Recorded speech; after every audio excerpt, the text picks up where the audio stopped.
Mm.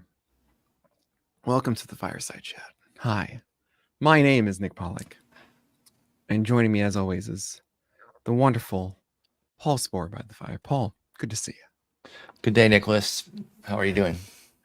I'm doing all right because you are here, and you all are here too, live on YouTube and on Twitter. But go check out our YouTube channel, the Fireside Chat podcast. It's where these streams are now moving forward. And these podcasts, you can find them, you can watch it and enjoy us with us. We're going to have robes soon enough, especially when the fall kicks in.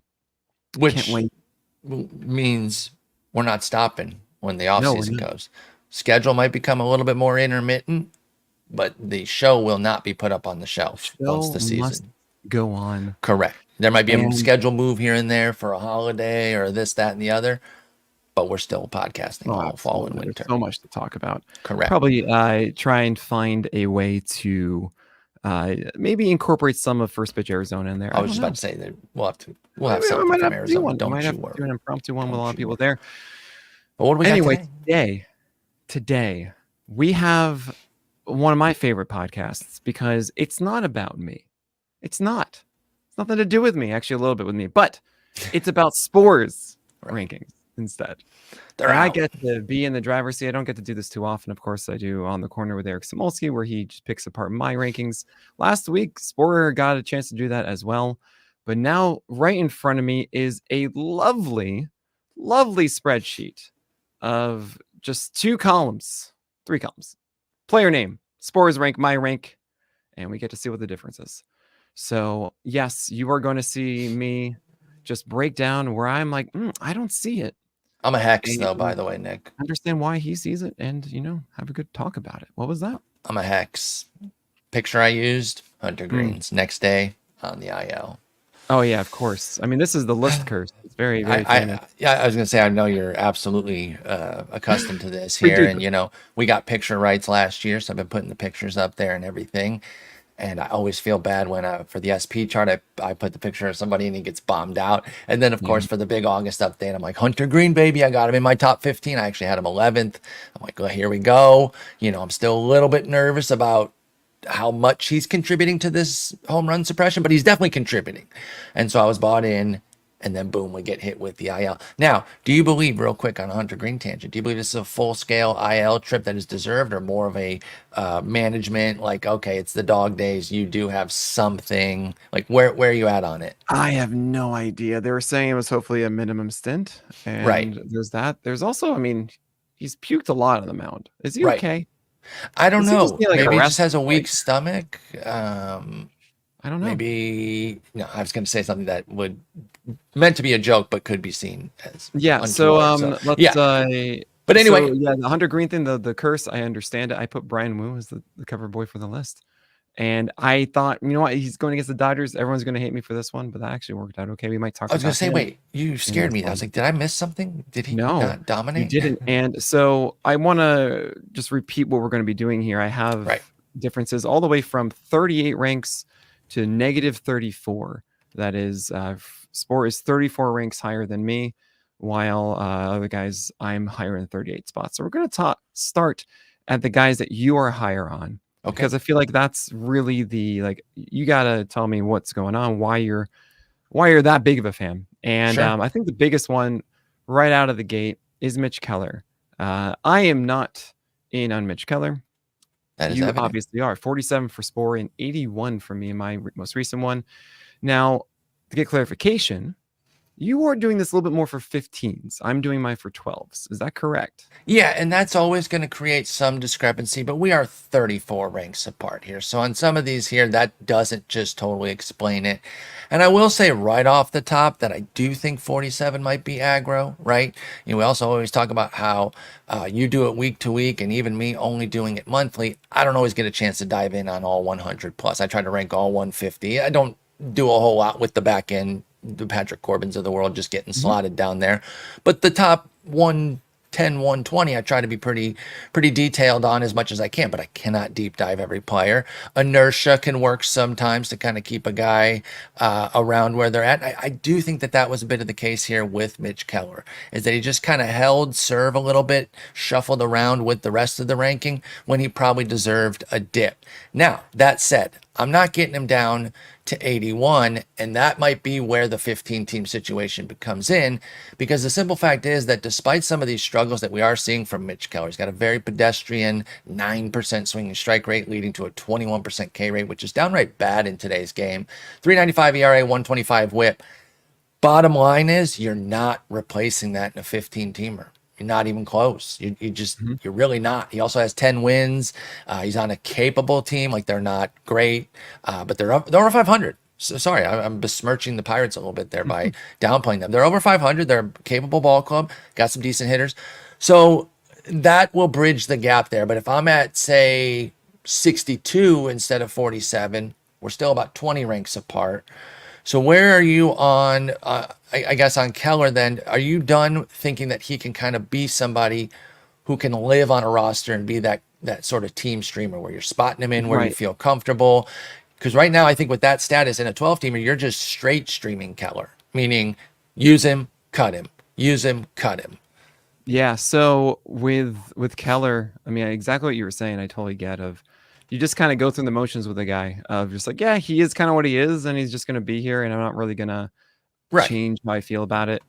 But he did deserve a dip. 47 was too high. Oh, absolutely. I also that. grasp, like, Keller is a guy that I've constantly struggled to rank because, yeah, he does have a long leash. You know, he does have a win chance. He doesn't have the worst strikeout rate. The problem I see with Keller is anytime you see a ERA and WHIP that don't really match, that is, it's not a good WHIP, but it's a good ERA. It does generally mean, oh, okay, cool. Home runs are the big difference. Right. Sometimes it's also luck with left on base rate as well in that. And when I think of Mitch Keller, I think, well, this is a guy who has moments, ups and downs of good command, and he goes on runs. He did certainly in 2023. Ultimately, not that great of a pitcher. And not that kind of like, okay, cool, I know I'm going to get X, Y, and Z from I'm confident in this. And a given night, if he's not really mixing up his four-seamer and sinker and cutter effectively in the zone, guys can sit on certain ones and then they crush them. Those four-seamers get absolutely demolished in play. And the sweeper that we talk about, really good stuff pitch, the curveball, they don't really do enough. Some games they do show up, but really it's just about those three fastballs to get him through starts.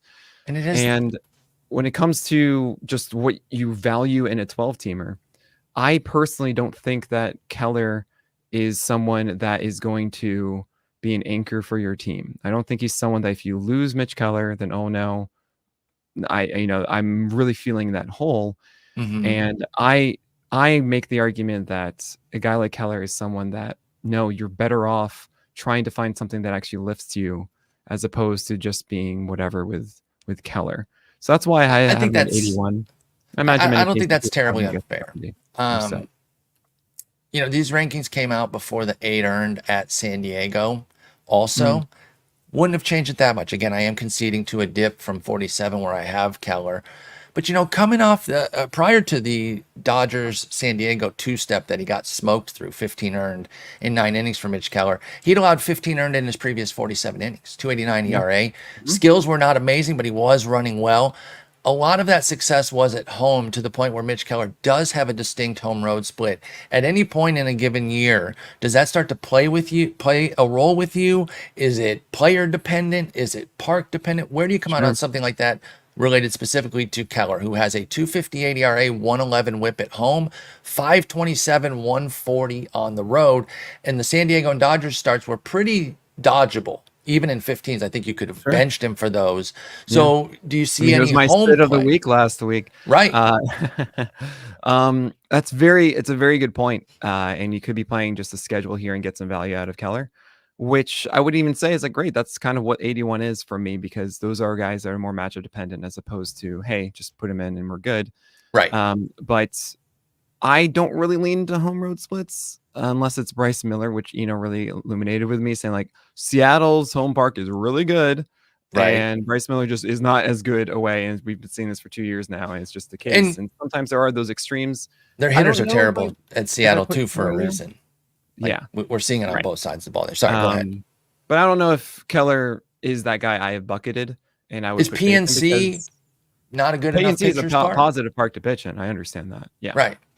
Yeah. But you're not necessarily believing that, like, okay, I can trust him at home against anybody, and No. then I have to just be careful on the road. You are suggesting, and rightfully so, I believe, that Mitch Keller can kind of blow up anywhere, and that's sort of the problem. Yep. So you look at a two-step like this week at Texas Cincy, there's some trepidation with it. You know, I'm running it in 15s. I think you can get there in 12s, but he's certainly not auto run. So I would also move him outside of the top 50. We have a little discrepancy here, but it is much tighter now that we deep dive. Yeah, and I would also make dived the on argument, Keller. like, if you're not going to start again for 2 starts, like, you should not be rostered on a 12-teamer. That is a Todd Zola adage that I have been parroting forever. That has to be your first litmus test with a guy. If he cannot start on your team on a 2-step, you need to really question if he belongs on the team. You will still get to a yes sometimes coming off injury. Raylo this week. If you're not using Raylo, I don't think you have to cut him. But is if he you getting just a 2-step this week? Nick, you know he's not, but he is scheduled to. Of course he is. Sure. But oh yeah, are you sure about that? But anyway, so I do want to. Yeah, I do want to emphasize that some of these guys that we are different on, I think, are really that root of just, okay, this versus that. I mean, I will always have my things about Sean Manaea, and I understand that you're hiring him. I'm probably more in the I'm not consensus here about my take on him, because I just don't. It doesn't make sense to me. But like Eric Fede, I understand. I think 12-teamers, it's a little bit drop. I think you'd agree with that one. Right.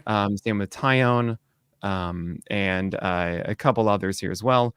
So I'm not really going to focus on those kinds. I think that player of a type.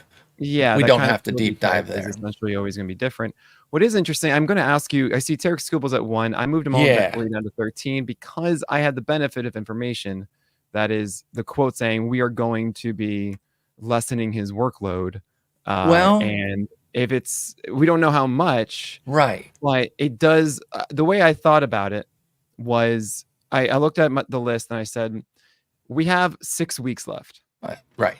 And let's say that means 7 starts or so, 7 to 8 starts. If you remove one of them, let's just say it's 8, because I'll give you even the most beneficial thing here. That's still over 12% production or something like that. Sure. That is Tarek Skubal 12% guaranteed over, and that's just as if it's only 1 start that they miss and that's it. Which it sounds like it's going to be more, but I could be wrong. And that confusion, where I looked at everyone else, I'm like, no, he's going to go, and eventually I got down to that, and I said, all right, here's Skubal. I put Skeens there too, because Skeens, they also are thinking about it, and I feel like, that makes sense. Totally fair. So they're more in it though. Pirates more in it, more incentive to keep pushing. Absolutely. But that's kind of my reasoning. I don't really have a problem with it not being 13. I maybe do it 1, but maybe you didn't get the information when I did. This was pre this information, because this came on Sunday night. Yeah, so I would not move him quite as far down. I definitely understand the concern. I think 13 maybe is a little further than I want to go. Probably maybe go more in this 5 to 8 range, because I think they wanted to be careful of, like, we're not shutting him down. There may be a skip, an extra day here. I think he's still going to start. What I think what they're hoping for is that the big infusion of young talent back into the lineup recently, with Jace Young, Trey Sweeney, and then Torkelson being recalled, Gio Urshela waived, kind of in with the new, that they can get some leads for Skubal and turn some of the 6-7 innings into 5. And that counts, right? I'm not saying that doesn't matter and that won't hurt you, but that is okay to me. I still think he's going to get his starts, because I don't think Hinch wants to completely take away the potential Cy Young away from him too. He understands the importance of that to a degree. He doesn't want to run him into the ground either for a Cy Young, but he wants to make sure that he has a fair chance at it. And I think the schedule benefits doing this right now. So they get the White Sox this week. Let him go 5 there, hopefully get a lead. I would conserve innings there. Angels the following week. Hopefully another 5 strong. Yeah. Slated for San Diego the week after. Bump him to the Oakland start, to the beginning of the Oakland series. Get him another cushy start in Oakland. Then he comes back around to face Colorado at home. I think you build in an extra day here and there. There's also an off day in that third week. That would be August, actually September something, early September. I don't know why the dates aren't on this, but Yeah. I don't think they have to tightly manage him too hard here. I think they're going to be smart about the innings. I think we're going to see more fives from Tarek Skubal, but I don't know that they're going to completely shut him down. Well, I know they're not going to do that, but I don't know that they're even going to necessarily skip him. I think it'll be an extra day here, extra day there. Let the schedule, like, I have no problem with them ducking the San Diego start with him for the Oakland one to try to help him out. That'd be 2 days extra rest for Scoobs. So 5-6 totally spot drop for me. That makes sense. What's I guess the counterpoint of that is, and honestly, I'm spending too much time, I think, on the guy like Skubal. Sure. But is 5 innings enough? If you hear that it's a lot of 5 of Skubal, yes. Okay. And again, I am curious to see if this offense can give some support. If it's the Tigers offense that we've seen, Kerry Carpenter also back off the IL looking amazing. If they can give him some leads and he can still be in the win potential, then yes. But if not, then you're right. Then it is a problem because you're not getting wins from your ace. You're losing those extra 2 innings, which is 4 or 5 strikeouts on given nights, and it does become a bit of a problem. And then 13 does start to make a lot more sense. But right now, I want to preach some caution with folks not to be too reactionary. I know nobody would cut him, but don't think that you're tanked here with Skubal. I think he's still going to pitch a pretty decent bit. So just to lean into kind of that top 20, just to get it out of the way. Obviously, we're gonna have a little bit of a difference on Cole Reagans. Totally get that. We can move on past that one. I have faith in the velocity not actually being any sort of precursor to an injury, and the fact that he's ramping up later in the game. But did you not? Yeah. Pardon me. You go ahead. I thought you had expressed some concern earlier in the I had. Was it not Bigelow related? I think that I don't think necessarily he's going to be at like 98 or something, sitting 97. I talked to him more about it, and then to see in the last start that he is pumping like harder later in the game is like, okay, cool. It's there. It's in the tank more. His command of it's good. He's solid. I still am a little annoyed that the cutter and slider aren't as good. Right. But looking again at the entire scope of the guys I have underneath, it's like Aaron Nola, who's solid and good, but like I think I'd rather have the strikeouts of Reagans. Dylan Cease, who's volatile. Give me that defense too. That KC defense. Yeah, it's a good defense behind him. You have Garrett Cole, who is looking better, and but we still need to see a little bit more. Luis Castillo, as we all know, so on and so forth, and like Corbin Burns, who honestly his cutter is nothing like it used to be, and him as like a 25% plus strikeout guy. Like there are so many games he doesn't hit a strikeout an inning this year. No, I know. Oh, he's my main event ace, Nick. Yeah, I know. No, to me, it's like I understand the win differential really not that bad. I know he doesn't have them as much, but I feel like Reagans has gotten the short end of the stick a lot. I'm still good there. The one that I'm most interested in is, why do you hate Michael King? Do I hate him? I love Michael King. I have him at 5. Maybe I do then, because I thought 16 was a nice, healthy bit of love there for my guy. I moved him up 21 ranks from the July ranking. I am very pro Michael King. I'm clearly not pro enough. I don't necessarily think I'm going to object to you having him higher. Let's say, okay, because right now Green moves out of my top 13, which is the group right ahead of him there. I think Burns, I did move him down from 5 to 10. I could see moving him down a little bit more. I could certainly see King in that top tier there. I auto start in all formats. There's not much difference there. The auto starts are just lock the key. You're never worrying about them. The all formats might present a concern here and there. But I do think King could be up there. Now, he's been on fire for 3 months now? Top 5. I don't mean to spin this on you since we're dissecting my rankings, but can you give us a little elevator pitch on why he is that in the locked in the top tier for you, Michael King? Sure. So 18 games, it's a 2.56 ERA, 107 WHIP, 30% K rate. It's 105 starts. Innings too. This is a quality start machine. Right. 93 in that time. And it's actually kind of interesting. I remember getting pushback calling him a quality start guy when he hadn't had them for a bit. Because early on, I was like, the walks were weird. Actually, I think I said it in June 12th or so, because or June 18th, it was like 4.2 innings and 4.2 and 5 and 5 and 7 and 5. And I was like, no, this is a quality start guy. And he only had 2 games underneath 6 after that. He's been amazing since. and this is something I'm trying as hard as I can to be as good as possible in. And it's, I think the toughest part about what we do is there are certain pitchers that they can just do what they want. They can actually just put the thing over there and they're doing this. And sure, there'll be a couple pitches that aren't as good today or whatever. But it's like in general, I mean, when's the last time you saw a pitcher who can just say, yeah, cool, I'm going to start a guy off with a front hip sinker? That's what Michael King does. I know. I watch most King starts. I am a huge fan here, like, despite our ranking discrepancy. It's incredible to me. And just see also whiffability on his changeup and his sweeper in that time is just fantastic. It's the 23% swing strike rate on the changeup in that time. You have the sweeper at 15%, which honestly I think could be better. Yeah, he's just so good and stable. And I looked at I think it's really just a testament to the top 20 of how stable is Cease and Nola.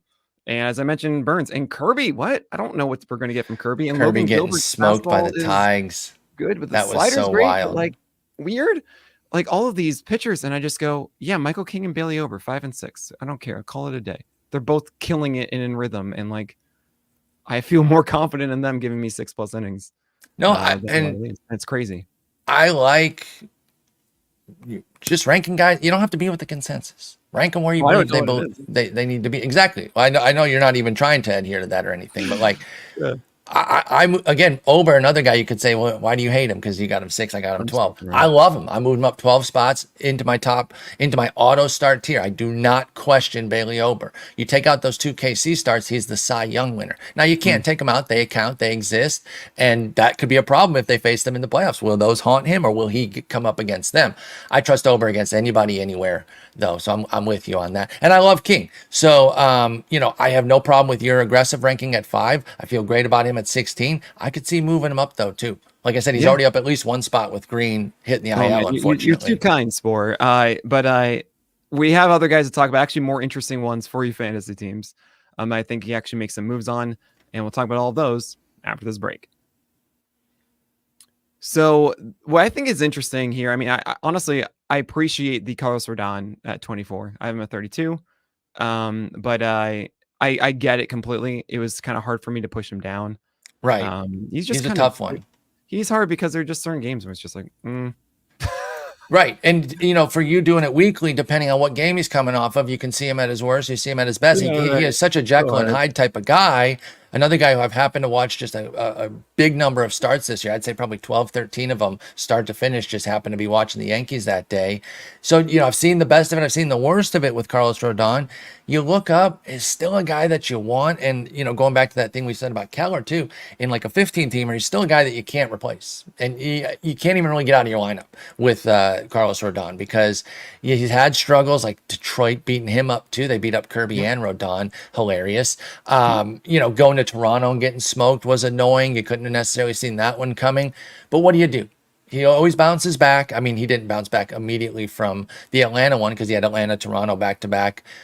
But he gets back on track. And if you start to look lately, he's been better. I think the innings are probably a concern for you is why you had him even lower, right? 41 innings in the last 8 is a little bit tough. You've seen it at the high end with 7 against Tampa Bay when he cut them up. But then, 3 and a third there at Detroit. I was like, innings, like they're not going to limit him. Oh, you're talking about per game. Right. Yeah, his volume. Rodon, it's efficiency. And essentially the whole story of Rodon, of how he had his redemption, is that he embraced his secondaries. 3 games that were just really bad. Right there.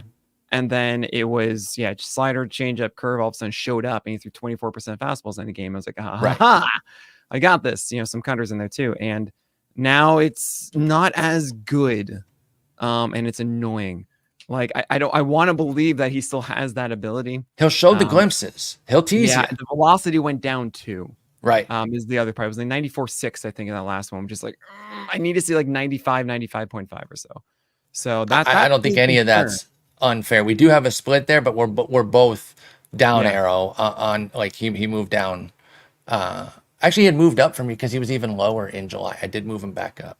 There you go. Taj Bradley's an interesting one. I actually would give you a mulligan if you want it, because again, you put this one out on Friday, I believe, right? Right. So you have him at 30. I have 42. I have the benefit. Actually, I don't have the benefit of last night. So actually, I guess we're on the same page. We are equal footing here. So it's minus 12, 30 and 42. Would you keep Bradley where he is now or move him after last night? You want to talk about frustrating? I mean, Yeah. I'm having a tough time figuring him out. And you talk about my move of him was literally 13 points. So almost exactly where you had him. Maybe I shouldn't have even just moved him. Like that's the move up that he got. And, this is what happened with Hauk, where this is a good start in terms of it being a quality start yesterday, but nothing good came with it. 3 walks, 2 strikeouts, a homer. This was in Oakland. You did not feel that good about this one after the duds at St. Louis and home to Houston. I have to think he's just kind of hitting a bit of a fatigue wall here. That's my guess with Taj Bradley. Yes, if I were rerunning it, I think he has to come back down. I'd probably just erase the gains that I gave him. I was trying to give him a little bit of a pass for the Miami, St. Louis, Houston trio. Like, okay, he's fighting through it. But another dud at Oakland. I respect Oakland. I do think they can get you. But they didn't even do what they normally do against guys. They only hit 1 homer. Homers are usually their way. So I just don't know how much you can trust. Or let me say this. I don't think you can trust Taj Bradley and Luis Gil at the level they were being trusted at earlier. Gil for quite a while earlier in the season, and Bradley for a brief period when he first got going there and really started to show out. I don't think either of them are at that trust level right now. I had them ranked back to back at 30-31. They probably need to be down at 40-41. Yeah, I have more faith in Luis Gil than Taj Bradley. I think Bradley is more of a scatter plot guy. And he wasn't for a moment. And I really wanted to believe that, oh man, no, you're throwing fastball for strikes. You just put it middle. So just get it higher up. And then it was just another scatter shot. So how do we... I'm cherry bombing him. I mean, it's also... I think that's fair. I think Trop is such a benefit for IVB. Absolutely. And he's an IVB darling. And if he's pitching inside of Tampa Bay, I didn't realize this. I didn't know about the Trop effect. No one told me. No one shared it with me. I didn't even notice it enough. I just figured the Trop guys, the Rays guys all had a good IVB. But no, we saw Ryan Nelson with a 20-inch IVB four-seamer out of nowhere because it's essentially 1.5 inches extra vert on those fastballs. And yeah, makes sense for Taj Bradley. So maybe we can just be good doing like 75% of the time. It's going to be good in Tropicana Field. Exactly. So maybe lean home with him and try to be maybe a little bit more cautious on the road with Taj Bradley right now, unless the matchup's too good to pass. Now, and he goes to the Dodgers this weekend, so you're in trouble. When we see guys like Taj Bradley having success like that, how do we is there any way to avoid, quote unquote, falling for it? Because yes and no. So so I would just say, look, I just go with it. And if it doesn't work, it doesn't work. You move on. Okay. I guess the real question then, how do you tell if it's going to one clunker or move on? Or do we have to worry about that? Does it matter that it will fade out? And then we say, okay, well, we thought it was real and we had to jump on it because if it is, then he's an ace, and it's not, and we adjust. Like, it's not about being right or wrong. It's about adjusting with the pitcher when they're with what they're throwing in front of us. Like Tanner Houck. I was just about to bring him up, dude. You read my mind. It's actually kind of wild. I mean, of course you did. So what do we do with that then? Because now that he was looking like maybe a sit, even a cut, maybe in 10s, if you wanted to be aggro about it. I mean, and then he goes out. 12s, and you had cut him 2 weeks ago. And so he goes out yesterday, 8 strikeouts, no walks, 6 innings of a 3-run ball, only 2 of them earned in Houston. What do we do with that then? Yeah, so I'm going to let Sporer off the hook, guys, because I've changed my SB roundup schedules to write them in the morning, which means you couldn't have read it this morning before this. I have not. And the breakdown of this is obviously I'm not assuming that Sporer reads every roundup, guys. Tanner Houck, really the big change and the talk about him in the preseason was he's got a good slider, he's got a good sinker, but he needs something against lefties. What is it going to be? It wasn't that splitter that had like a 52% strike rate. Not going to be the thing. And then the splitter became a thing. It was like a near 70% strike rate for ages. I elevated to ace. I didn't want to. I felt like it was going to go away. But I said, just for too long, like you start too good. Then it hit. Then the splitter went away. And there you go. And so the last 3 games, I've been saying, okay, you had the good ratio line. Are you getting your splitter back? No, he's not. He didn't get strikeouts. He got strikeouts yesterday. And what that was a product of was the sweeper not being in the zone. It was actually way out of the zone to right-handers. And then he allowed 5 of his 8 hits to left-handers. So it's still a problem. And he only threw 9 splitters, had 1 whiff on them. Tanner Houck's splitter is still not there. It's just not what it needs to be for me to feel good about this. I know he went against the Astros. I know that's a good offense. Again, 8 hits in 6 innings is not like he totally was great and dominant. I know 18 whiffs, 37% CSW. I wrote this just 2 hours ago, so it's in my head. I don't have this kind of memory, trust me. But you do Tanner kind of Houck have that kind of memory, though. Like that. You actually do. Tanner Houck has that. Is a perfect example, right? Because that's a case where, right, it's not gonna likely be sustainable. You got to be aggressive on it. When it's not, you can't just hold on to no, but it happened before necessarily. Right. And Anchor, I'm not being burned because he's coming around, even though the skills aren't there. It's still working out. But Taj Bradley, you should have been rolling with it. And I dropped him after a bad start against Baltimore and getting Baltimore again. I was like, I don't want to deal with this. I'm good. The schedule is even better. Very problematic for Taj, by the way. Not just the Dodgers this weekend, San Diego at home after that, and then Minnesota or Baltimore the week after, depending on how they utilize him. That does remind me. Next week becomes the addition of the list that is schedule focused. Oh my God! Then it's at Philly, at Cleveland. Taj Bradley. This is the thing, guys. Is that at this point of the year, there's a part of me that even feels like I should have done it yesterday, but I'm doing it next week. Which is, I think that's early enough. The list is now going to be just no. These are the matchups, right? And we know the skills enough now that we should really be leaning into schedules a lot because we know what teams are generally good offensively. We know where you want to pitch them, where you don't, and it will change so much. I mean, I'm going to be emphasizing the first couple weeks more because A, that's going to be closer to your playoffs, and B, we have no idea what happens in the middle of September and after. And see, schedules change all the time too. So that's going to happen there. With Taj Bradley, how do you not fall for it? You fall for it. Let yourself fall for it. And I think you do. And you don't worry about quote unquote falling or being duped or getting wrong. And I'm kind of talking to myself too, because it's like, oh, do I jump in? I don't want to look stupid in 3 weeks if he falls. You go with what we got in front of us. And I've learned to do that more in the last couple of years. And just like, there's going to be ebbs and flows. Well, you ranked him this high 3 weeks ago. Well, he was pitching that well 3 weeks ago. And I think it's so much of like, wanting to, you don't stay committed to your rankings on pitching rankings in season. And I think your roundup every week shows that you can have wild fluctuations because pitchers have wild fluctuations. What do we talk about every year? You break up a season in 30 starts, 10 with all their A+ stuff, 10 with like medium stuff, and 10 where they don't have anything and they're trying to figure it out. And it's kind of like, we're trying to figure out how that distribution is going to come because it's not 10 good, it doesn't go in order. It can be 3 horrendous, 1 of your very best, 2 mediocre ones, 2 more awful ones. So it's hard. But anyway, it's crazy. No, I mean, there are 2 quick things I want to mention. One is if you're asking Nick, how do we determine who is the ones that might stick around and who the ones aren't? It's command. Understand the ones that actually are in our top 5, top 15 are the ones that when you watch them, you feel like every single pitch that they throw is going to be the best pitch in the world. And they know what it's going to do. Exactly. You can subconsciously tell that you have confidence in every pitch that they throw. Right. And you're like, oh, he's going to, oh, it's a 3-2. Oh, he walked him through a bad pitch and 3-2. And it's like those things don't happen with Michael King and Bailey Ober, or Zach Wheeler, right? This is why those guys are so good. Chris Sale. Blake Snell is doing this with his curveball. He's back. Yeah. His curveball is just unreal. I have him at 3. It's unreal how back but I have he him at is. 3 because it's just that curveball is it. And last year was the changeup. It wasn't even the curveball. No. Oh my gosh. I got him at 6 that's right the now. difference. It's why Sonny Gray is ranked highly. And Aaron Nola is because he's always just kind of there, And that's the difference maker. It's why I still have Max Fried high because I know that he's still really good at what he does. Right. And he doesn't really have that skills difference. He always has a little bit of rust to shake off and then he just gets locked in and everything's great.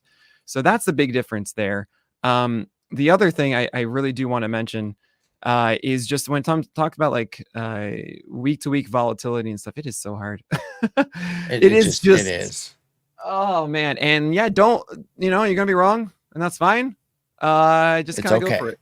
It's all right. We'll get through it. Just be okay being wrong sometimes. Guys will change. It's totally fine. All right. We're going to continue on here with some of the other ones I think we have larger gaps on.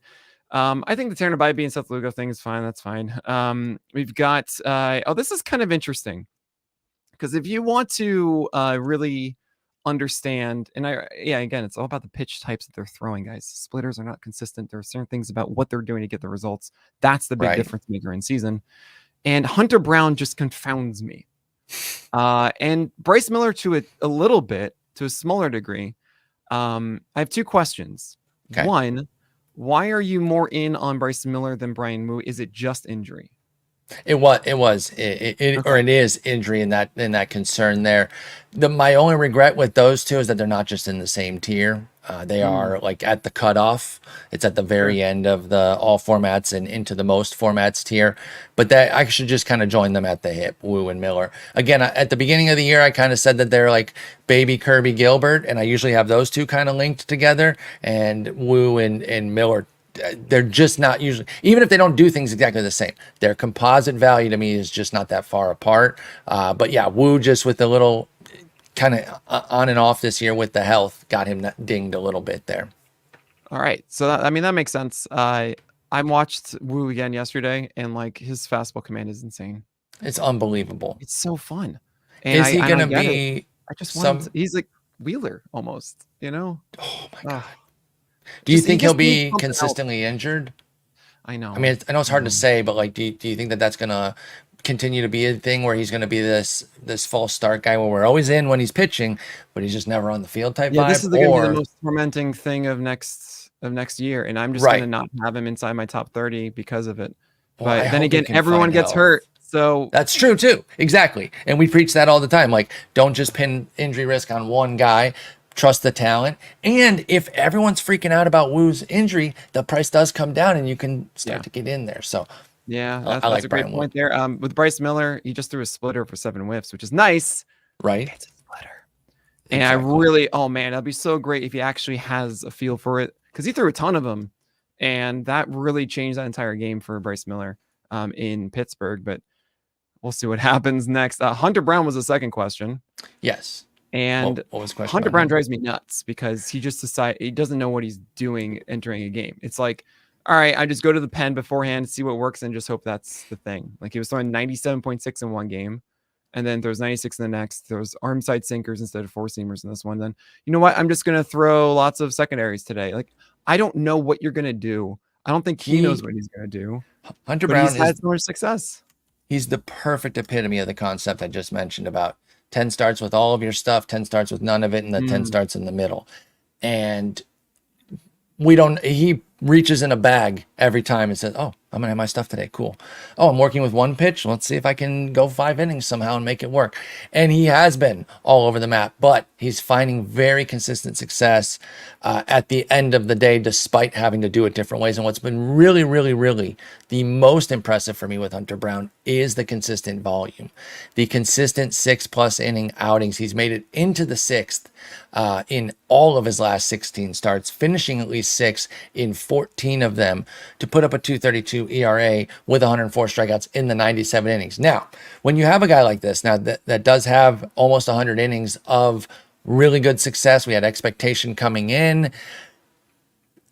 Even though it is a little bit of a puzzle, like how he's doing it in terms of the inconsistencies of what's been working, does that detract from him for you because you don't have a read on it? Or do you trust that his bag of tricks is deep enough and rich enough that Hunter Brown is going to make it work?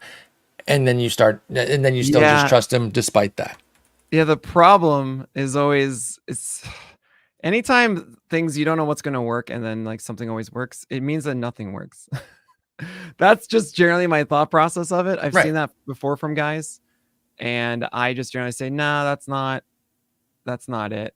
So I'm gonna lean that Hunter Brown isn't quite solved, but I'm going to go with it too. Exactly what you're talking about. I mean, I have him at 41 or something. I'm like pretty close with you. If you can throw up 97 again and his vert's looking good, and I think he just needs more time to eventually get something going, maybe in the off season. As for right now, I'm fine with it right now. But for now, rest of season, I'm good with it. But I don't know. This hits on another thing. Sorry, go ahead. Go ahead. No, please. I was going to say this hits on another thing of like, sometimes you might not have full trust in a guy, but it's not terribly actionable. Like neither Yeah. Nick nor I, well, I'm obviously pro on him, but even if Nick was negative on Brown, he's not going to say don't start him. Like you just have to. It's just that the confidence level might be a little bit lighter. And so that if things do start to unravel, maybe you'll have a quicker reaction to move him down. But while it's working, I don't see how you take Hunter Brown out of any lineup. Yeah. Even with the nerves of like what's going to be the pitch today that solves the puzzle. Right. It's just not something that I believe in, but it's like you just got to do it. You just got to do it. He's just been too good. And Yeah. he gets the huge win support potential with the way Houston's been playing, which is very important. And I know it's not the key driver for things because we're trying to figure out who's the best pitcher, but you have to consider those soft factors too of like the bullpen support, the lineup support, and all that too. Yeah, all that stuff. I mean, yeah, so Hunter Brown, just throw hard again, and that's fine. Okay, great, thanks.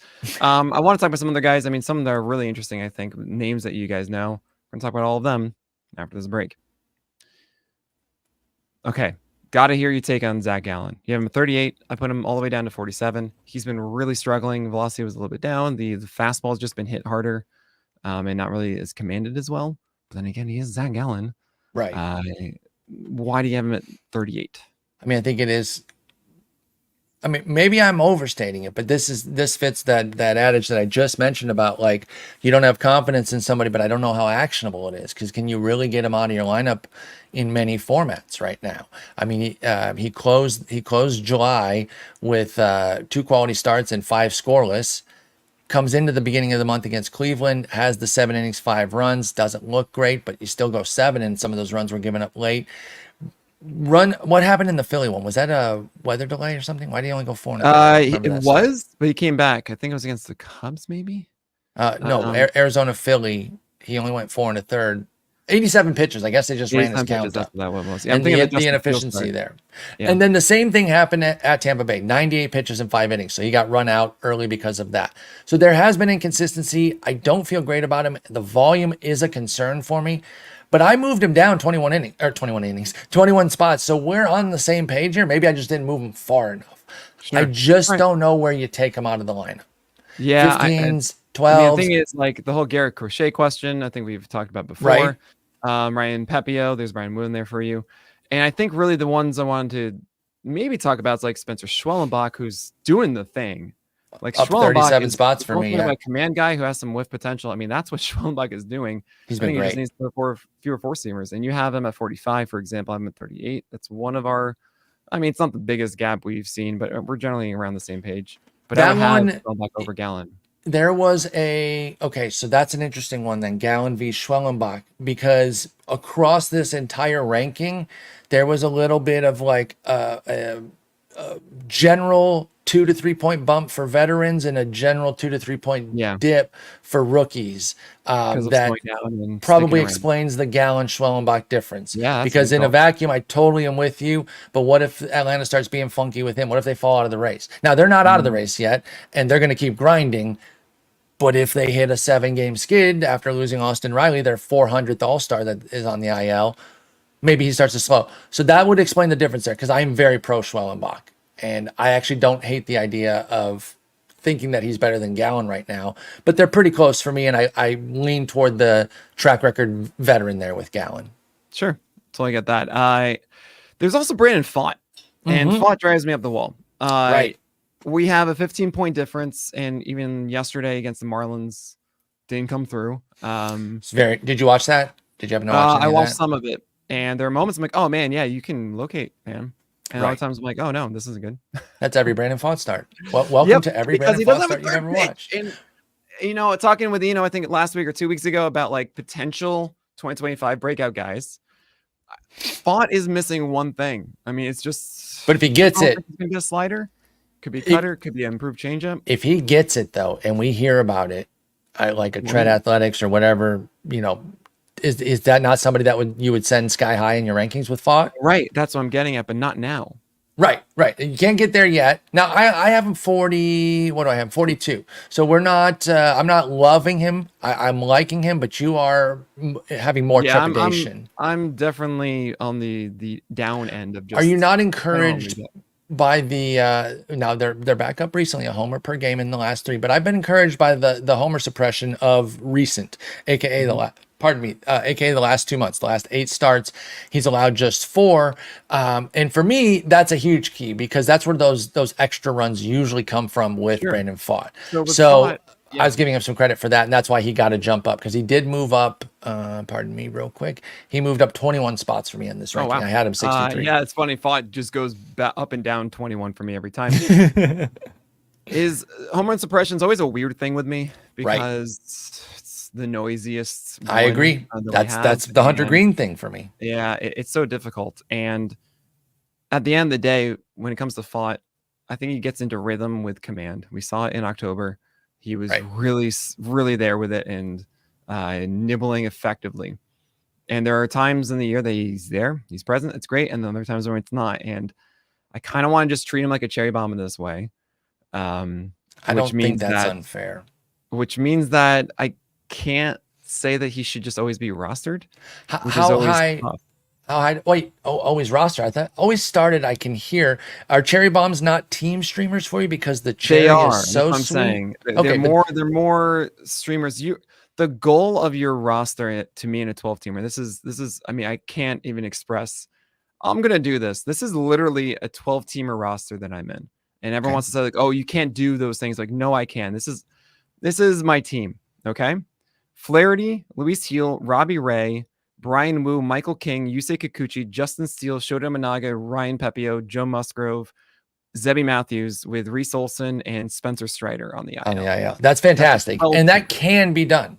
I don't think that's what I'm getting. My point is if you stick with Brandon Pfaadt and a guy like that is cherry bomb, you got to move around with it, and you got to try and say like for every spot I have, I want. I don't think he's too far out of that group. I think he is. I mean, Brian Pepio, I would say probably is the closest one out. Zebby. Zebby has 1 start. Come on. Oh, Zebby's in my NA spot still. Okay. Right. Oh yeah, I'm with you. I understand that. I do like him though. Matthews more, but I understand that. I don't trust him more than Pfaadt, but I'm pro Zebby. But I would say like he could be moved out of there. Who are some of the other guys at the back end there? I mean, Luis Heel, Not Brian taking him Wu, over. I'm taking Pfaadt. I'm taking Imanaga, Pepio, Musgrove. Kikuchi, Steele, Imanaga, Musgrove, only because of the health, not because of the actual talent. Right. That's Musgrove fair. Actually really cool in his last start, 93.8 in cores, not 92.5. So Pfaadt doesn't necessarily crack your roster. You got a heck of a roster there. I do agree with that. The point of it isn't about my roster specifically. It's more that I think in 12 teamers, it's really important to, I mean, essentially you want to have one spot that's like, okay, this is the one I would rotate if I need to. But I wanted to highlight this roster because a lot of these I picked up and stuck with. No, and I know that's what I'm saying. This is a gettable roster. I can understand how you can construct this. Of the season of it is to not be in a position where like you want cherry bombs. You shouldn't be going after those because those are often ones that are not really like, some of them could break the mold, but if we really think like, no, this guy's going to be just a volatile one, then you're stuck in this purgatory of it, as opposed to ones who are who actually showcase, wait, hold on a sec, this could be something that develops into this and this and that. Like a Schmallenbach when he first came up, even like an Arrighetti at times, which I've now then said, I don't know. Yeah, but I think I'm more down on it because of the schedule. Schmallenbach was a cherry bomb that I feel like the cherry bombs are the ones that can emerge, though. Right, but the thing about him being cherry bomb was more of, I don't know if you are refined enough, as opposed to Pfaadt, which is you are missing a pitch. And that being a clearer way to get out of it for me. I agree that that's the clearer way for Brandon Pfaadt to get out of cherry bombdom. I don't disagree there, but I don't think he 100% needs it to do that, as evidenced by what we've seen thus far, that he has shown the success, right? He is Brandon Pfaadt's another great example of command versus control, and you can watch in his given games. When he's on, he has both. When he's off, he only has control, meaning he fills the zone often with bad hittable pitches, hence the home runs. So I totally agree that the third pitch would send him to another level and take a lot of that potential volatility away. But he is still pretty close, even with the 2 pitches, that if you are curating the starts, now you have to get it right too. And I'm not saying that you would, because you would have absolutely started at Miami. Curating the starts and everything like that, totally. And I think you make a great point saying like, this is a guy who gets in rhythm and essentially turns into Vargas rule times. Absolutely. Bingo. Yeah. What I guess I'm getting at is when he's not in that, you don't, I'm like, we move away. And there's a feeling I see a lot with fantasy managers of holding on too long with stuff. We're talking about the Todd Zoll thing. If you don't want to start for 2 weeks, Certainly. I probably would do it for 2 starts. I probably do fought for 2 starts most of the time, I guess, unless it's like it was 2 starts this week at Miami at Boston. I mean, that's great. Well, I thought. Well, he blew the good one though. So, and that, I understand that underscores your point here. He did get the win, but yeah. But like, I don't know. I think we're closer than maybe we're sounding on fought here, especially with your roster. I'm just trying to make a that large point of just right. But I think he's in the group you're talking about. Mentality in 15s is like, no. Anyone that can like start for 6 innings that can actually be solid, I need to hold on to because that's just not there. Right. In 12 teamers, like 30 people down.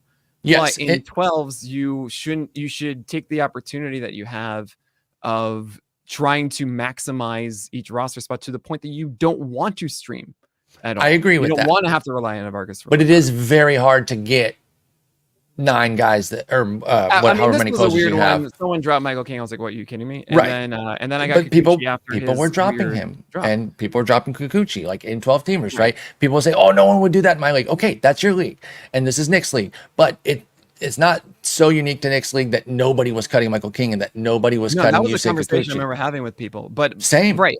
Exactly. So again, just going after the whole thing of like you have to be okay with a certain area of guys just not being on your team. Be like, look, I know Brandon Pfaadt, maybe he does do this, but if he's not in that rhythm right now, you don't have to hold on to that. You're better off trying to get something else in the short term of a streamer that week and then searching for the guy that actually does get out of that label. Because that's really what you want to end up with. That's what really the whole goal of streaming is to stop streaming. Right. Remember that you don't want to, you don't want to keep doing it. You're trying to find guys that stay on the roster. I'm just closer on Fought being one of those guys because of the WIP foundation. I gotta agree on the principle. I understand for sure. what you're going for completely. This isn't really an argument against your ranking. No. Yeah, we're talking the same point here in 12 teams. Fun stuff. This is guys, if anytime you want to see Paul and me just slightly more animated, just bring up the difference between 15 and 12 teamers and assessing these guys. They're like, we don't know. Okay. There are fundamental differences though, and it does underscore a lot of these changes. But then other times we just have a disagreement on a player's ranking for sure. And there we go. And Jeffrey Springs might be an interesting one. You have him at 49. I have him at 30. And I think I have the benefit of the weekend game against the Orioles, where Springs was just so good. One of his best ones so far, would you say? I mean, yeah. Because it would have really definitely influenced me. It was very similar to the previous one. The Baltimore one was good too, and I was giving him some credit for that. But obviously, I still only put him up to 49. It's just a little nervous. TJ returners just always kind of a black cloud with me, the volatility of them. We've seen it with Robbie Ray's volatility kind of going in and out. With Eric Skubal last year. Right. So, he was just terrible down the stretch. You could not trust Tarek Skubal to do anything. He had like a 0.75 whip. What am I going to do with that? No, sometimes they pop off and just go crazy, but sometimes they're really inconsistent. But he has 2 amazing starts in a row now. Baltimore, Arizona, both at home though too. Maybe a home only type guy. I probably would have had him closer to 40. If we do a re-rack with that weekend start, and I had him 49. Surprised at how high I put Springs. For me, it was like there were a lot of guys. I'm just like, are you good though? Right. Springs, like, nah, I'm watching this guy. This guy's putting him where he wants. Sometimes guys get moved up just by the fact that like, who am I going to put ahead of you? Like I think Freddie Peralta's still holding on to a top 30 spot because like, who else am I going to put ahead of you? You scare the living crap out of me. Like, it's not really a difference for us, I don't think. We're right on the same. It's like. We literally have 28. It's just same idea of just like, what is this? We don't know. Professor Chaos, are you not? But how do you take him out? Yeah. With Springs, what's really interesting is he's a crossbody guy, which means that he starts on the third base side of the rubber and then he lands on the first base side. And that adds extra deception and a little bit extra movement on these pitches. That's why at 91 or so on this fastball, if he spots that well and he has decent IVB on it, then like, oh boy, that really soars upstairs. The changeup, it looks so nasty from that arm angle, and with that deception, it's such a good changeup.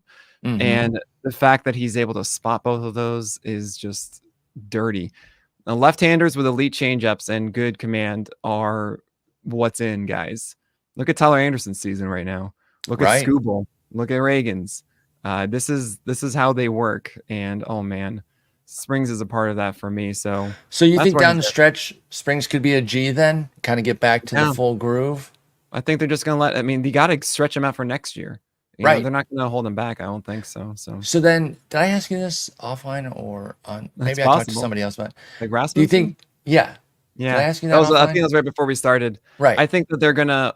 I don't think they're really gonna push him as much. They're I not don't trying either. to, which is strange because why Because wouldn't you? well, I thought he was the better version of it. Like between I these mean, two, I've he's. always I been. like Rasmussen's talent more Me than I too. do Springs. Yeah. But it seems like they're taking like the roller coaster, whereas Yeah, I don't know. they ramped Springs up to get him ready to go to. And again, back to back amazing starts. So I'm Right. happy with the progress there.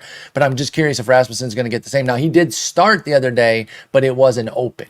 It was 2 innings. So I don't know where they're at on that with Rasmussen. 2, 1, 2, and 2 innings so far. So Springs, I even have trust in, even though Nick and I are a little bit off there on the ranking. But Rasmussen, I don't think either of us are really picking up right now unless you can pure spec. If you have like a spot that is like a free roster spot, maybe in a deep league. But other than that, I'm not there on Rasmussen until I see Yeah, something. it's weird. I Now didn't it's see innings. Another Ray that we're vastly different on Who's that? is Shane Baz. Oh yeah, I don't get it. Like why? I don't get it. Oh, he's not good at pitching is the main thing. Did he My- go like 7 innings and 3 earned against the Astros? My primary concern is his inability to be successful at pitching. No, I'm over the top No, with no, it. okay, But so, no, I mean, 143 give your whip is spiel if you want first. Go ahead. 143 whip is absolutely disastrous. Well, yeah, so far. It's a good start here against Houston, but you talk about TJ returners. TJ returner of a guy who's done nothing. I didn't have the confidence in Arizona when we had a debate about Shane Baz.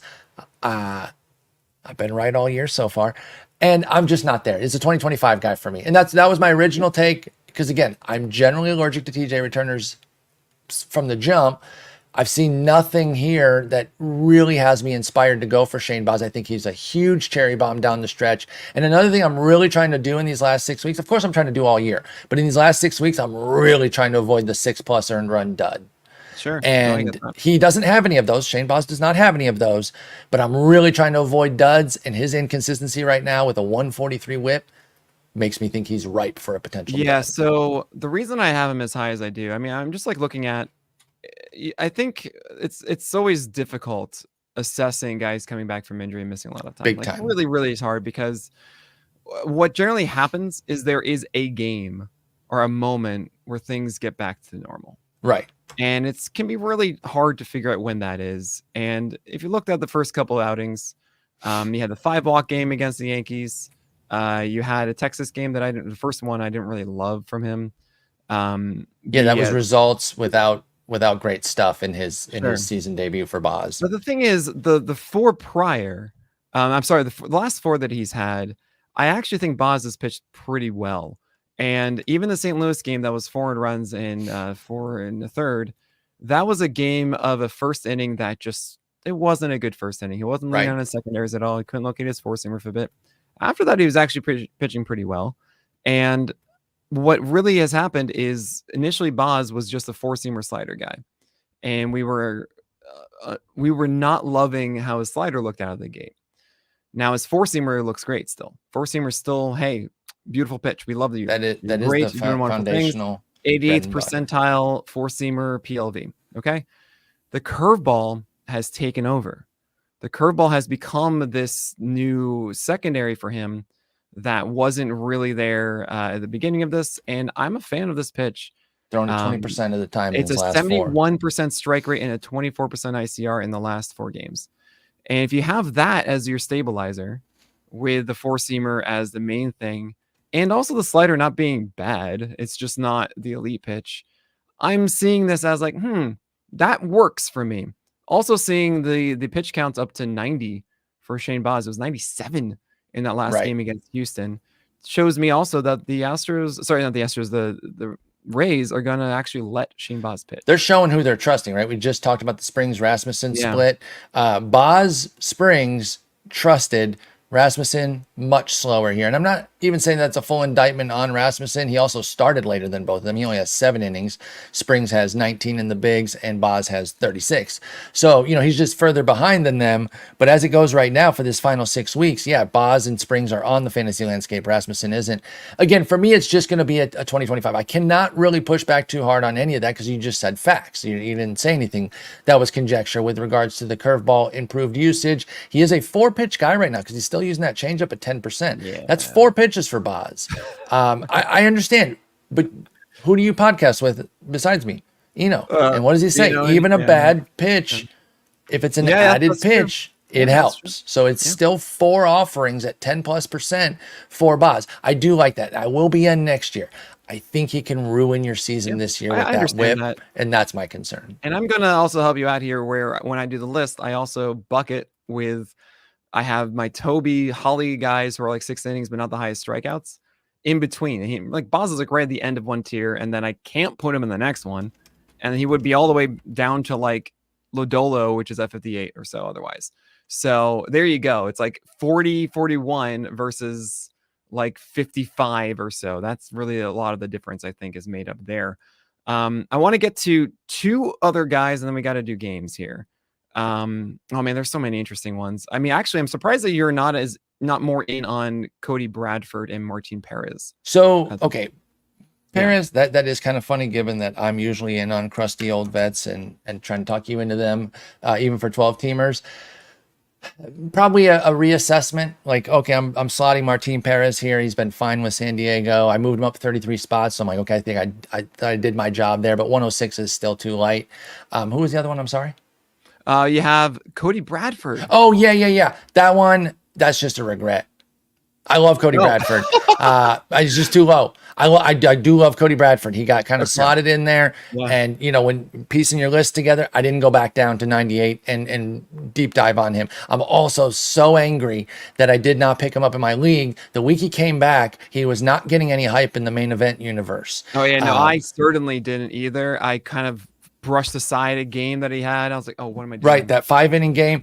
But he was back, and he went for $2 unopposed in my league, and I'm so mad about it because I love him. I picked up Trevor Rogers that week, for God's sake. I'm so sorry. Anyway, so I will not defend the 98 rank on Bradford because I would have him probably 30 slots high. Where do you have him right now? I have him at 63. Okay, so I said 30 slots at 68, so we'd be in the same place there. Martin Perez, I like the win opportunity. He's on a good team. Are we seeing a fundamental change here? Because I know that the swing strike rate's up. What's driving that again? We are seeing a fundamental change. What's driving them is my question for Perez. Curveball usage is up. And also, I mean, this is a notorious Vargas rule kind of guy. Right. He gets in a groove. Like, he's a good major league pitcher. He's in a groove right now. It is a tougher schedule moving forward, which is actually why I don't have him higher. How high did you have him? Pardon me? I have him at 68. Okay, but I can still get up higher than 106. That's too light. I agree with that. I take both those bullets. Yeah, those are both too light, especially the Bradford. He just fits your mold. I mean, there's also like Eduardo Rodriguez at 88. Right, and that's another one that if you read my 2-step, which I don't expect to do, my 2-step and the SP chart from this week showed a lot more confidence in him, acknowledging like he got ranked too low as well. I'm starting to feel a lot better about Eduardo Rodriguez because, as you mentioned, I like crusty vets, and I'm going to be trusting him down the stretch too. So he would move way up from the 88 that he's at too. So all right, there you go. Again, anytime you take a snapshot of rankings, you know this too. It's that snapshot of that day. We could re-rack the next day and make 25 changes. 2 young guys we got to talk about. One is Tobias Myers. Yes. What the heck is this guy? A superstar? No, I don't think he's a superstar. But he's gone on this ridiculous run. It's great. I have him at 45. Sporer has him at 64.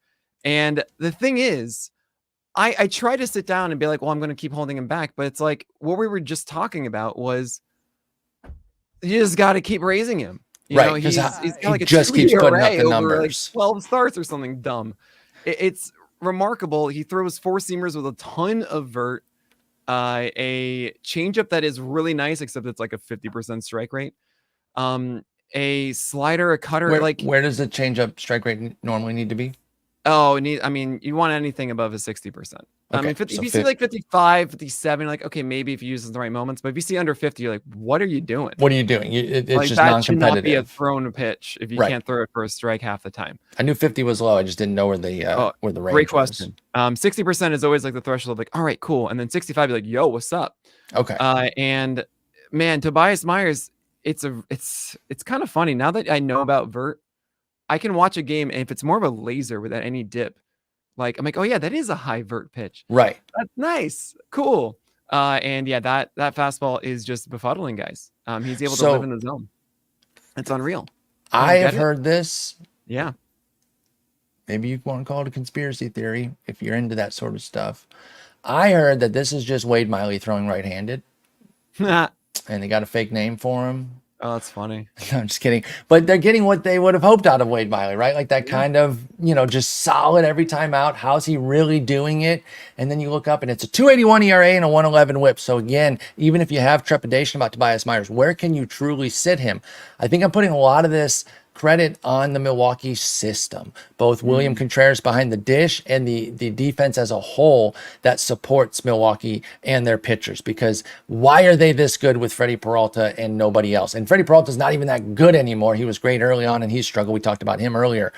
Because they have a fundamental system that supports them, not just with the great bullpen that they usually run out. Even this year, they pieced it together until Devin Williams got back. But again, the defense and William Contreras is one of the best catchers in baseball, maximizing what these guys have. Colin Ray is actually doing the right-handed Wade Miley because he's also old. He's in such an interesting rhythm. Yeah, I mean, he's another, like, that's just, how do you not keep starting this, at least in 15 teamers? Right. But again, with Myers, I don't really know that it's going to keep working like this. This will not be a guy that even if he gets to the finish line with, say, like a 3.20 ERA, that would give him 40 points to rise. That would actually still be a pretty decent rise. But even if he goes 3.20, 115, I don't think he'd be in my top 70 next year. I probably have him like 85. The thing is, he's so young, and I always have to give a little bump for guys that can like theoretically throw a little bit harder or get a little bit better with one of their pitches, right? With some training, right? Yeah. Do you have a pitch tab that you think could be ripe to take a step and really jump? I know if he gets like a whiffable slider, if he gets like a legitimate, I mean, because that's my biggest question. I generally think that the high IVB four seamers, which means that you have an arm action that is over the top more, means that you can throw a gyro slider effectively. And I mean, there's also the changeup, 50% strike rate. It looks filthy. It looks like an Estrada change. It makes guys just. You said that.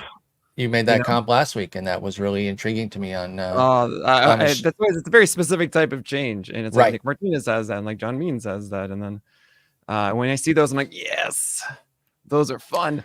So again, this is another one where I like Myers. You like him more, and I'm cool with that. I'm not even going to push back, and I'm not necessarily going to say I move him up either. But I'm not sitting him 64 in a 15-teamer. You're starting pretty much all the time, and you're certainly not leaving the roster when you're not starting. So I think our general take on Myers is similar still. Nice. Okay, and the last one before, because we gotta get to games. Zebby Matthews. Yes. You hinted at him before. Before even last night's game against the Padres, I put him at 43. After the debut, you put him just underneath 70. Where are you on Zebby Matthews? I'm pro Zebby Matthews, but as I told you last week, and I applaud you for at regular intervals, I love when you go out and you just rank the rookie where you believe they need to be. Let people know that you're bought in. Don't soft pedal it. Perhaps maybe make your audience miss out on a guy that you love, but you didn't rank him like you love him. So I always love that. And that really tells your audience that, like, hey, Zebby Matthews is somebody that I like here. I'm taking this chance to see where this goes. Now, with my 69 rank there, not just for the meme of it all, but ranking somebody in the top 70 with one start is also me telling folks, I'm interested here. I really like this guy. Again, I catered to more of a 15-team audience. 70 pitchers. That's a roster and start most of the time. I was in on this two-step this week, even with a little trepidation. Matthew Boyd and Zebby Matthews were the big pickups this week in 15-teamers. They both started with at San Diego and at the Yankees, so a little scary there, but I like what both of them are doing. Zebby, to me, is fitting the Minnesota mold, right? has the strikeouts, has control, but has a bit of a home run issue that can eat him up there because he lives in the zone. So where's the command versus the control? And that's kind of what I want to see. Now, I didn't see any of yesterday's game, so I'm only going off of the debut against KC, and I was impressed. I thought he stood tall as a rookie there, put himself in some situations that he was able to get out of. 5 hits scattered over 5 innings, no walks for Zebby with the 5 Ks. I believe he can be a force for them down the stretch. So my ranking could be higher perhaps to get closer to yours, but I want to be clear that I have green arrow on Zebby Matthews. Yeah. Zebulon Matthews, if you will, his actual name there. Daniel, it always confuses me seeing Daniel the board Zebulon. of Daniel Matthews. I'm like, who is that? We had Daniel, and then once he debuted, Fangraphs changed it to Zebby. Okay, that's good. But I'm curious actually, you mentioned the home run rate. I don't actually see Zebby as a home run threat. You don't think that he's going to have similar home run issues in the majors that some of these other guys have? I know he hasn't given up a ton. For example, right? I mean, who else are you thinking of on the Twins that would Ober be the thing? Varland, Ober. Pablo Does Ober Lopez have a massive home run issue? Yeah. Okay. that's kind of their MO is to get these great strikeout minus walk rate guys. And then I understand that. Watching Zebby Matthews, he allowed a home run in his debut, which it will be seared in my mind forever, which is like a 92-mile-per-hour cutter perfectly on the inside corner that MJ Melendez somehow hit out. And I thought even as he hit it, it was a can of corn and it was like well over the fence. I was like, what? That's not going to be a thing. How's that going? And even against the Padres yesterday, and I did my rank before I saw this start. Yes, it was 1 strikeout, and a lot of people are like, well, he's a 14% strikeout, right, Nick? Like, yeah, that's not it's 2 starts. That's not it. He's a strikeout and inning guy, in my view. I agree. But what was so interesting about that for me is he allowed 2 runs in the most obtuse way of like not allowing anything that was potential damage. It just like it was a hit by pitch, a flare that almost was caught by the shortstop barely over him, a chopper RBI, a ground ball that got through the hole for another RBI, and that's it. That's it. That's all that Zebby Matthews allowed yesterday. That's nothing. He's such a good command guy. Did you see anything that explained why he only had the 1K? Things just missing. Didn't have the right put away decisions. He threw a lot of sliders in the zone. Okay. And he went, I think, like 30% slider usage.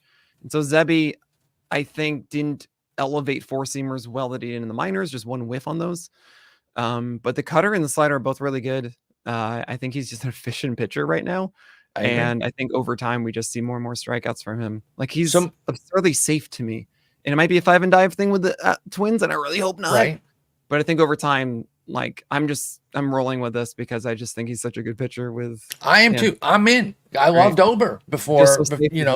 I was early on Ober. I tried to be early on Varland. It didn't quite work. Like this is what happens when that profile goes wrong. If the homers start to go and his control isn't quite as good, Varland's, as some of these other guys, but he has that same sort of mold. David Festa, I think, is also very intriguing. I think they're really putting things together in Minnesota. He doesn't have Zebby Matthews' command at all, but it's still good. No, he has control and not command. Like again, it's all on where they are on the spectrum of command and control.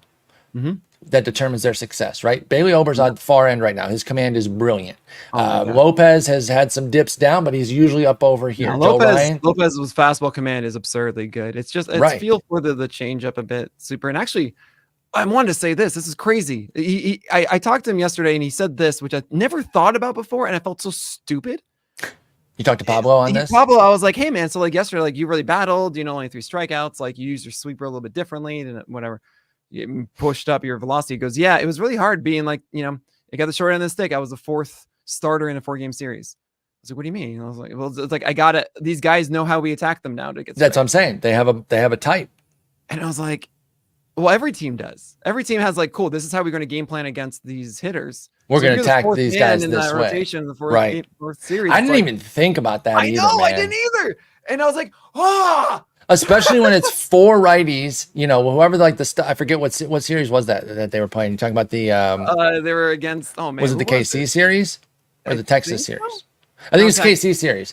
And so, like you said, they're game planning. It's all righties doing the same things against these guys, and they already have a similar makeup as pitchers. I never thought of that either. That's insane. Yeah, right. I was like, oh my gosh. Duh. I think the Also, application of that would be like DFS more than well, weekly, and it's helpful to understand, like assessing that start. I'm like, what's going on? No strikeouts. right. I'm like, oh, I can see how there was no strikeouts now. They had the open book test there, and they Right, happened to and get him a little that bit. is something I actually went to Kyle Bland. I was like, Kyle, can you give me like the fourth starter in a 4-game series, or the third starter in a 3-game series, and tell me if there is actually a discernible difference in like strikeout production? Is he investigating it?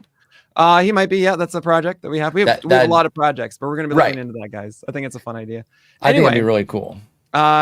Great stuff here, Spore. Honestly, like your ranks, I'm pretty feeling like, yeah, we're right around the same place really for a lot of this. And I think we have reasons why when we're not. And again, some of these I'm moving on. I like where they're at right now. You know, pitching's really interesting. We've been getting an infusion of talent. Actually, a lot of relief pitching recently on the waiver market, but some starting pitching on the waiver market, including Zebby, who I was big on, and I hope people jumped on before things got going. Obviously, this week with the 2-step, he was back in focus, but I liked him from the jump here, and I am really intrigued. So maybe just to put the bow on him, maybe I am overreacting a little bit to the 1.9 homer rate at AAA. It was 19 innings, but I just thought, okay, 1.9 home run rate in AAA. Gotcha. Now that we're seeing some stiffer competition, where are we at on command versus control? Because his control is off the charts. He put up walk rates, never eclipsed 3.6 at any stop. And you know I don't do the decimal, but I'm only doing it to give him his credit there. 3.6, no higher for Zebby at any stop on his walk rate. Does he live in the zone too much to where the homers might become a problem? So I shouldn't tab that on him too hard yet, just that it's the Minnesota MO that's my only concern. Yeah. And of course, I have a bridge to talk to him. Don't worry about it, guys. It's all good. I'm just kidding. No, so we're going to talk about games now. And by the way, Kyle Bland says he's working on it in chat right now, which is fantastic because, of course, he's watching live like all of you should be every single week at 12:15 p.m. Eastern time on Tuesdays. But we're going to get to the games now. We're going to do that right after this break. So we got to go through games quickly here. And tell us, Spore, where are we at from last week? Okay, well, you had a huge week. You went up 3. You did a 3-1 week to tie it at 33 apiece here. We both hit our streamers, Grant Holmes at San Francisco, Nick Martinez versus KC for me, but you hit your Mitch Keller sit, my Garrett Crochet sit. He was too good against Houston, so that one didn't hit. You got your star of the week, JP Sears versus San Francisco. Well done. I took Matt Waldron at Colorado. I was trying to get cute with it. That's what happens when you get cute. You get smoked. And then Paul Skeens won the matchup. I forget who he was facing, though, because you deleted the other name. Logan Gilbert. Oh, that's right. That's right. So that was my only... Oh, wait, then didn't I get 2 points? You said it was 3-1 last week. I got 2 points then. Oh, you got 2 points? Oh, you did. Oh, if no, I got, so I'm up 1. I shouldn't do this. Oh, no, man, that's so all right. Excited. You, I was so excited. You were trying to help. You had originally taken a lead, but it is actually 34-33 for me now. And now let's get into this week. Well, good thing I double checked that. I'm getting scammed down here. But I love your streamer. So why don't you start us off with streamer 20% or lower at Fantasy Pros. They must score at least 10 DK points according to whatever DK calculation BREF uses, because that's where we get the stuff. Luis L. Ortiz, who went to steamers instead of his sinker, and he got strikeouts with it, didn't allow a single hit on it. The cutter and slider look good. 12% rostered. Hosts the Reds in Pittsburgh. I think we might be a solid one. We might be going against each other. Hang on. Oh my gosh, that's right. We should have put that on the no. Are we? No, that's not a fun. We got a fun one for the bottom one, but that's but that would have been fun if we were also having a matchup in streamers. But I am taking Carson Spears at Pittsburgh, 4% rostered. He's shown some things this year. He's a classic streamer. You're definitely not holding him all the time, but Pittsburgh doesn't scare me in PNC. I'll take the shot. Carson Spears from Cincinnati. Yep. How about your sit? 50%. Taj Bradley at Dodgers, 59% rostered. You can't do it. 10 or fewer points, you got to sit Taj Bradley there. Similar vibe, but you said you trust him more, which I agree with. I do trust Luis Gil a little bit more than Taj Bradley, but similar vibe where I am nervous about the fatigue coming down the stretch. Now, he's looked a bit better of late, but if you're looking for a sit versus Cleveland, 87%, one thing I will note, it works against me, but I'm going to point it out. I want people to know. Cleveland has not been hitting as well of late. So you don't have to run for the hills from this. And like we say every week, we're not necessarily saying to sit these guys. We're just saying be careful. Maybe don't DFS them that day. Just be smarter about Taj Bradley and Luis Gil. They have tough matchups. Even with Cleveland playing down a little bit, I still worry about Gil because look what he just did against the White Sox. Yeah. Star of the week, 50% or lower at Fantasy Pros. They must score at least 15 points. I love yours here too, because remember, I was big on him coming into the season, and he's panned out all right. Talk to us about Gavin Stone versus the Rays, 49% rostered. I was really down in stone, but then all of a sudden, last start against the Mariners just yesterday, killed it. 10 strikeouts, career high, and was doing so with a phenomenal fastball, slider, and change, both working downstairs. He's in a really good groove. It's against the Rays. I mean, this is such an obvious one to me. I'm kind of cheating, I feel like, at 49% rostered. Well, hey, 50% lower. You're not cheating, but I'm also cheating in that I'm also going against the Rays. Sorry, we got to pick on them, folks. They're just not hitting right now. Osvaldo Bido's only 12% rostered for the Oakland A's, but he's pitching well, kind of kitchen sinking. Like, not 100% certain how it's working, but it's been working.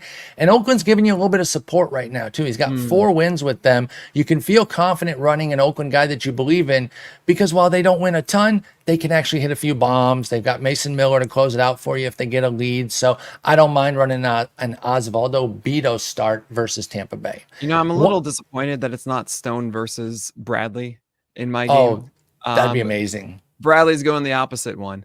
So there you go. But one game matchup. It's a great one. You got some interesting ones. There's Raylo versus DJ Hurst, Tanner Bybee against Nathan Eovaldi. By the way, we didn't talk about Eovaldi. I'm sure that your rank is because you're worried about his injury, and I totally understand that. Jack Flaherty against Gilbert, which would have been kind of awesome too. Nola versus Fried, and Kirby versus Snell. Obviously, awesome ones. But this one's interesting because I think both have tendencies to not necessarily be amazing. It's Spencer Schwellenbach versus Christopher Sanchez. Now, Sanchez is going against the weaker lineup, especially without Austin Riley. Schwellenbach has a little bit of a tougher situation. But Philly has not been hitting that Schwellenbach is the better pitcher right now. Correct. I would absolutely agree with that. Schwelly's been awesome. This is a really intriguing matchup. I had to stick with my guy, Christopher Sanchez, though. I've been on him from the jump. Really kind of jumped on this train second half last year as my big second half breakout. I still love a lot of what he does. Some of his flaws have come to the surface this year, but the fact is he does not allow homers. He took that out of his game. He had a 1.4 homer 9 last year, did Christopher Sanchez. It's an MLB best 0.3 this year. Now, do I think that is all him? No, I never would think that of somebody that is that much of an outlier. But I do think he contributes a lot to it. And I do believe in Sanchez as more of a home run suppressor than not when we saw the 1.5 homer from last year. So he's been awesome. He's a ground ball god with good control. Not missing as many bats this year as we'd like to see. But as you mentioned, the Braves are absolutely battered to heck right now. And the Phillies, they have not been hitting since the second half. So both these teams, this could actually be 2 young guys going 7 innings apiece and really popping off. So I'm really eager to see how this goes here. We could end up with like a 22 to 21 point matchup type vibe here. Both could really pop off here. But I'm happy to take Sanchez, give you Schwelly. I agree with you. He's the better pitcher right now. But I think I have a pretty fair chance with Sanchez. Yeah, I call him Mr. Crescendo because he's swelling back. But I really should be calling him MLB the Show because honestly, he's like how you would play the show with a pitcher. You know, he's got like 5 pitches. He puts them where he wants. That's such a good way to put it, by the way. And I love the that. 4-seamer should just be thrown a little bit less. It was about 35% usage last time. And I think he has enough options to not throw that pitch because it's the one that gets hit. Just like an MLB the Show. You can't really just live off of fastballs. People time up fastballs in MLB the Show. So that's also true there. So 25% usage is what I expect here from Schwellenbach, but he's been a CSW darling. He's getting tons of whiffs, all the strikeouts. Just avoid the home run. Just got to avoid the home run off the fastball. That's all you got to do, buddy. And I really think that Spencer Schwellenbach is making it work. But that is going to do it for this episode of the Fireside Chat. I really appreciate everybody watching on Twitter and on YouTube for this one. Make sure to subscribe to our YouTube channel to catch the live streams every single week. But Sporer, what do you got in the oven right now? Standard stuff right now, just SP charts coming out, 2-star board on Mondays, podcast The Sleeper and the Bust with my good buddy Justin Mason. We're actually recording one today. I got a triple header on podcasts plus a Twitch stream. So I will not be shutting the heck up from this point through the rest of the day today. So I got that coming out. I got my OOTP content. If you play Out of the Park Baseball's Perfect Team game, we got some fun stuff. We're doing a 60s theme week. So we're putting out a bunch of cards from the 60s and whatnot. So yeah, very exciting. We got 6 weeks left, Nick, and I told my mom this the other day, and I'll say it publicly for the first time in a long time. I'm not that upset about the season ending. I'm just saying I will be regretting those words in October. Don't get me wrong. And I know you have frozen perfectly in anger at what I just said. It's only because I'm mega burned out. Oh, I'm so sorry, Sporer. It's all right. It's kind of funny. First of all, saying what's in the oven, like I can see smoke coming out. Just kidding. But no, I mean, we're working on a lot of things here at Pitcherlist. I'm building this pro dashboard in our mobile app with a great team. And there are times I'm like, man, if I just had like 3 weeks just to do nothing else except work on this, it'd be great. Right. At the same time, we are so lucky to have all these amazing players coming up and exciting us. And exactly, it's part of the season. Every I single live moment for the season. There's always like a week that we have here in August, or a week or two, where it just feels you're pushing up the, you're running out of coal to put in the engine. And football is like pushing you too, and it's just like, oh, it's the worst. But again, I don't actually want the season to end. But everybody who's watching have seen you should glue it to your chest in August, because it just needs to be. And I play fantasy. So football fans, don't get all upset. I play it. I actually do like it, but it just encroaches too much. Relax, football. I make the semifinals in the staff league every year. Right. Nick plays too. So like we play. I mean, we showcase of fantasy football being not really. I should not be doing that. But anyway, that is going to do it for this week of the Fireside Chat on behalf of Paul Sporer. My name is Nick Pollack, and thank you for joining us by the fire.